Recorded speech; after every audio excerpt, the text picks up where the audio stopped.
Good day, everybody. It's me, Lewie. It's the day after our trip to down the river.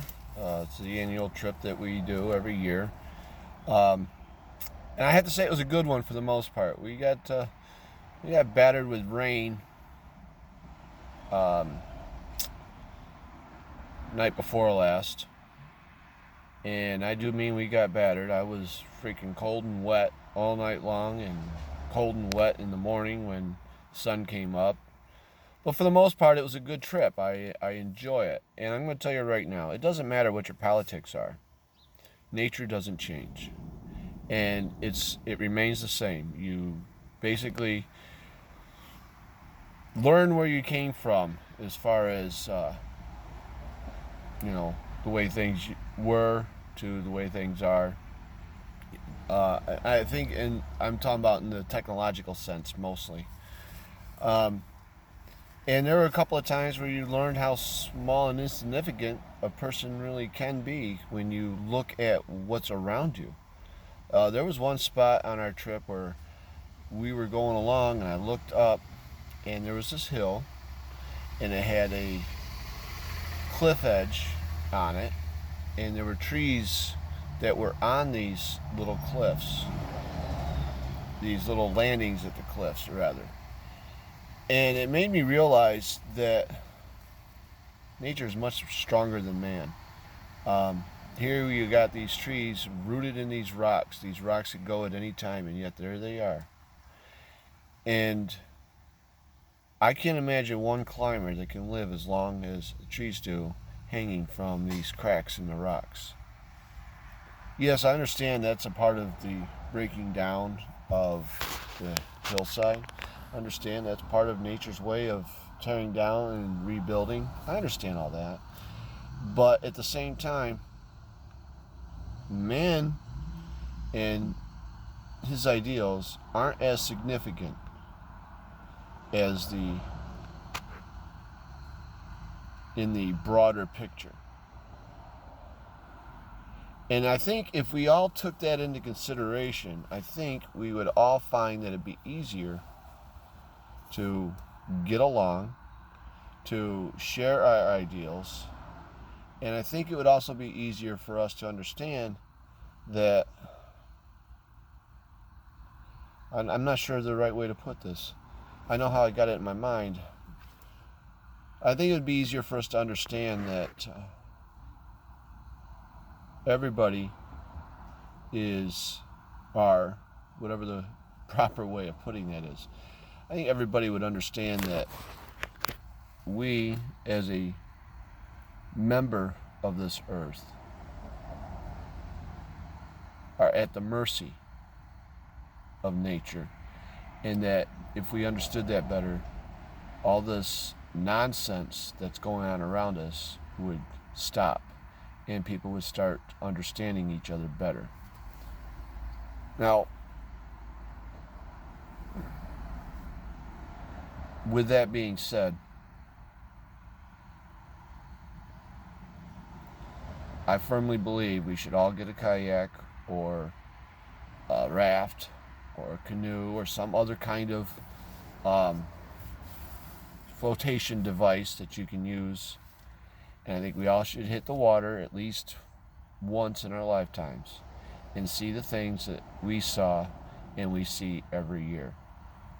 And I would think if when we did this, if we would look at it in the same aspect that I'm trying to look at it from, I think there would be more understanding amongst everybody.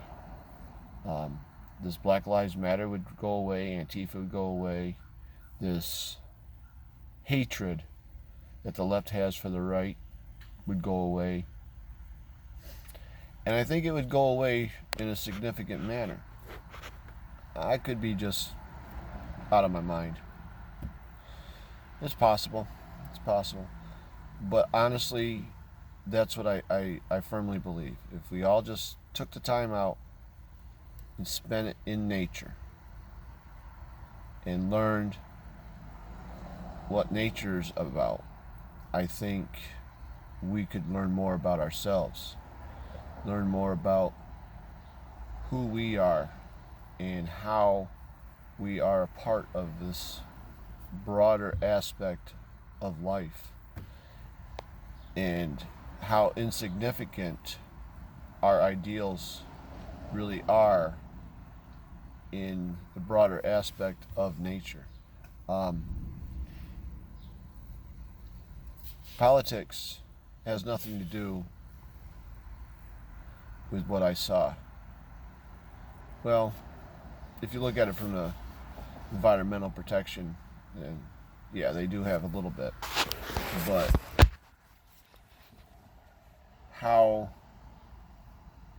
animals who don't have a currency, how they survive, how they get along or not, I think we could have, as a species, have a lot to learn.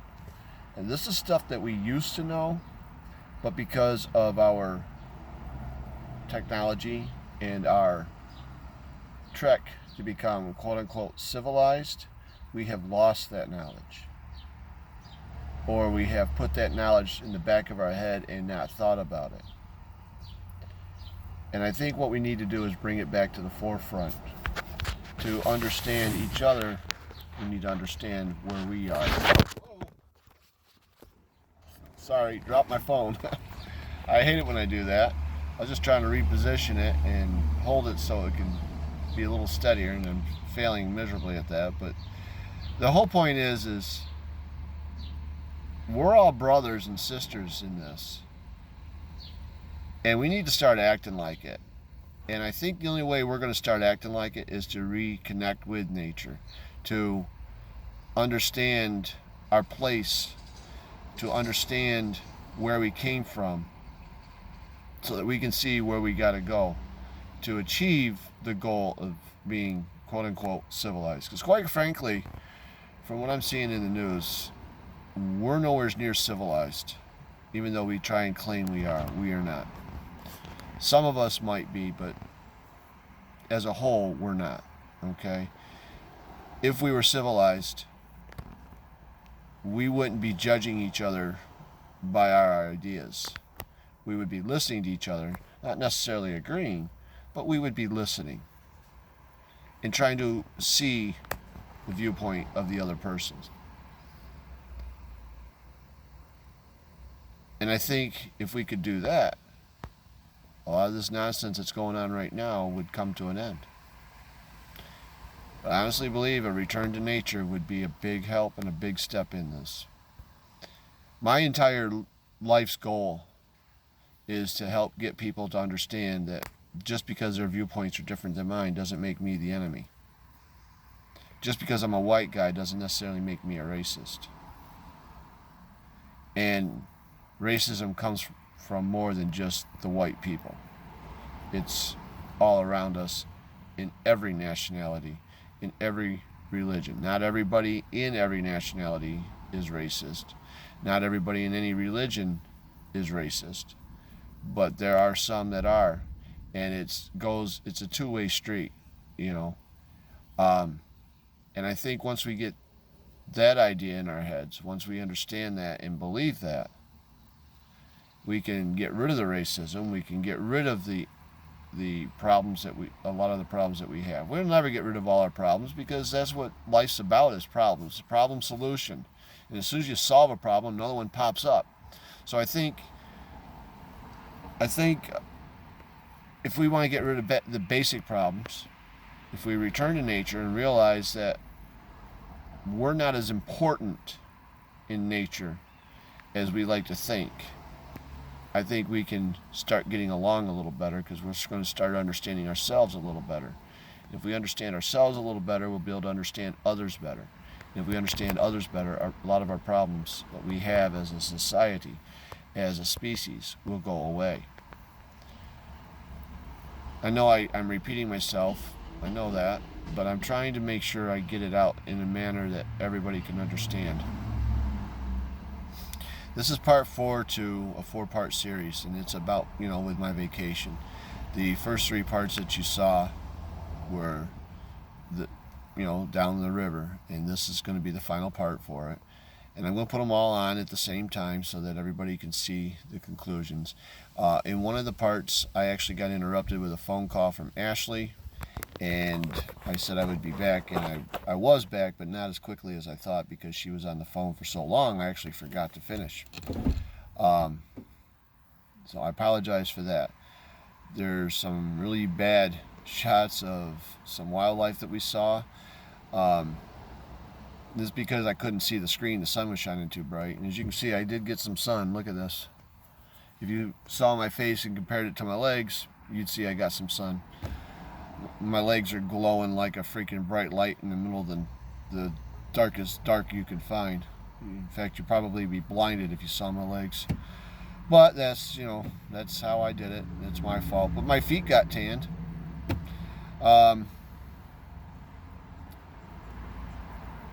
The final one, or the number 3 part 3, that was the beginning of our last night out. That night I got drenched. My phone died from the rain. Fortunately, it didn't ruin my phone, but it did kill the battery, so I wasn't able to continue on that way. Because of that, rather. We got drenched. I'm taking coldies now to fend off a cold I think I'm starting. We saw some eagles on our final day. We saw a couple of eagles. They were being chased by small birds because I think the bald eagle was invading their nest. I don't know. I didn't get to see what was going on. I just know that other birds were chasing it. We're chasing both of them, actually. There was 2 of them. But the bald eagle, I don't know what it is about the bald eagle, but I love seeing it. I love watching it soar through the air. And I know it flies similar to a hawk, but the hawk doesn't seem to have that same appeal to it. The hawk flying through the air hunting for food doesn't resonate with me as much as it does with the bald eagle. I don't know. Maybe it's my patriotism. Maybe there's something about it. I don't know. I don't understand it. But when I saw the bald eagle, we saw a bald eagle on our first day, almost immediately after we got on the water. And all I could do was just sit there and watch it until I couldn't see it anymore. That's all I could do. It was just amazing to me to watch. On our second day, we saw one, and I didn't get to watch it as long because we had a bend in the river and we had some currents, and the river's so low that we had to really pay attention where we were going. Otherwise, we would get stuck, and getting stuck and then getting out and trying to walk the kayak through the rapids was a pain in the butt, especially when it was time to get back into it because the kayak wanted to take off whether you were in it or not. So it was not something somebody that isn't coordinated could do. You had to have a lot of coordination and good timing. It was something anyways. It was fun, but not something I would like to repeat any more than I have to. The third day, like I said, we saw the 2 bald eagles. We also saw deer, mama with her baby. Second day we saw just the baby. I hope the mother was okay. I don't know. But it was an amazing ride. It really was. Oops, almost lost the phone again. The damn steering wheel. I bumped it. But the thing is it was a good ride. It's a great ride. I recommend it. And you can, kayaks are, depending on where you go, anywhere from $150 to $300-$400, depending on what you get and where you go. But if you can get a hold of a raft, you may not want to take as long a ride because it takes longer to get through different sections of the river with a raft because it just sits on the water. It doesn't get down in there, and as far as paddling goes, it's a pain to paddle because they're so broad. So you may not get as far, but you can still see some of the things, if not everything, that I saw. But you'll also get some time alone where you get time to think about who you are, where you are, what your purpose is. Because let's face it, we all have a purpose in life. I don't know what mine is. I think about it a lot. and I will find it. I'll figure it out. I may be already serving my purpose and not even know it. I don't know. But it gives you some time to reflect. It gives you time to get your mind off of your problems and take on other problems head on, because there's problems all over the place. Some are very minor that you don't even think of as a problem, and some are very major, but you get a chance to get your mind off of them in a way that isn't abusive to your body, like drinking or drugs or anything like that. And when you can, it's starting to rain, so I had to put my window up. When you can get your mind off your problems and face new ones that you can actually solve or have to solve in a couple of minutes, like within a rainstorm, what you got to do, it gives you a whole new perspective on life. It gives you a whole new perspective on yourself, on your family, on the people that you're with. And you won't believe the amount of stress that leaves your body when you don't have to face your everyday problems for that short period of time that you're away from your normal life. That's what vacations are about, isn't it? All right, so I've spoke long enough. I've rambled on long enough. I hope you all have a good day. I hope you enjoyed the videos as much as I enjoyed them. Next time I take this river trip, I'm going to take more of those things there that hold a charge that you can charge your phone from, so I can give you more glimpses of what I saw, and maybe then you can enjoy the vacation as much as I did. All right, so we'll talk to y'all later. Bye.